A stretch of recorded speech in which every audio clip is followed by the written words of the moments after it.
Hello বন্ধুরা, welcome to my channel TSprithwi। আজ আমি আপনাদের একটি স্ন্যাক্স তৈরি করে দেখাবো।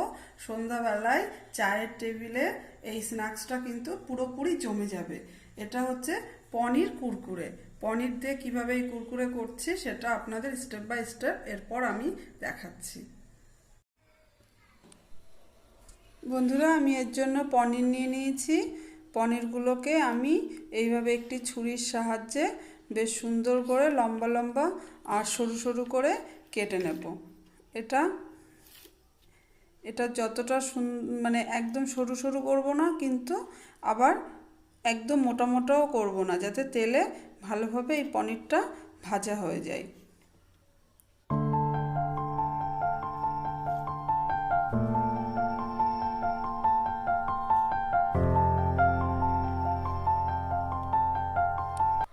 এই দেখুন বন্ধুরা, কেমন করে আমি সরু সরু চৌকো চৌকো করে লম্বা লম্বা করে আমি কেটে নিয়েছি। এইভাবেই কিন্তু আপনারা কেটে নেবেন। বন্ধুরা, পরের স্টেপে একটি বাটির মধ্যে আমি 4 চামচ কর্নফ্লাওয়ার নিয়ে নিচ্ছি, যেটা বাজার থেকে কিনে নিয়ে এসেছি। এই কর্নফ্লাওয়ার 4 চামচ নেওয়ার পর এর মধ্যে আমি দিয়ে দিচ্ছি 1 চামচ মতো লঙ্কার গুঁড়ো, যেটা কাশ্মীরি লঙ্কার গুঁড়ো আমি ব্যবহার করেছি, যাতে খুব বেশি ঝাল না হয়ে যায়। এইবার এর মধ্যে আমি দিয়ে দেব 2 চামচ রেড চিলি সস, যেটা একটু সসের কাজও করবে, আবার ঝালও লাগবে, সেই জন্য আমি এখানে ব্যবহার করেছি রেড চিলি সস। এর মধ্যে আমি এবার মিশিয়ে দেব পরিমাণ মতো নুন। এই নুনটা আপনাদের স্বাদ মতোই দেবেন। তারপর জল দিয়ে এই ব্যাটারটা আমি তৈরি করে নেব। অল্প অল্প করে জল দেব আর একটুখানি কিন্তু এটা ঘাটবো। এমন করে ব্যাটারটা তৈরি করব, খুব পাতলাও হবে না আবার খুব ঘনও হবে না। আর এটা কিন্তু খুব ভালো করে মাখাতে হবে।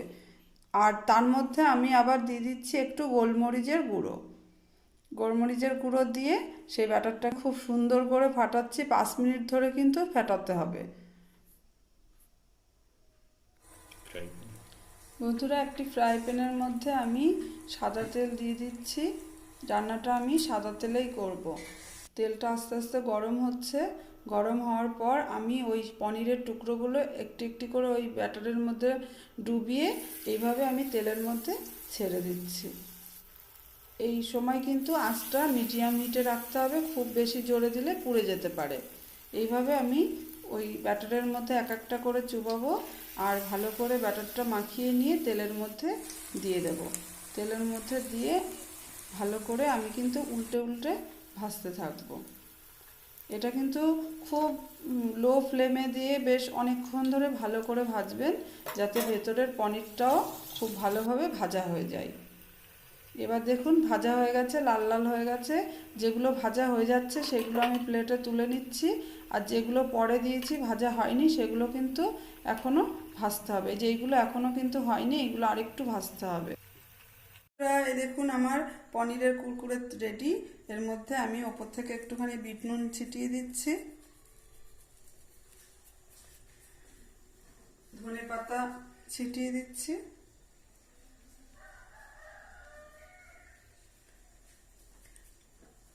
আর এই পনির কুরকুরে খাওয়ার জন্য আমি সঙ্গে নিয়ে নিচ্ছি টমেটো সস।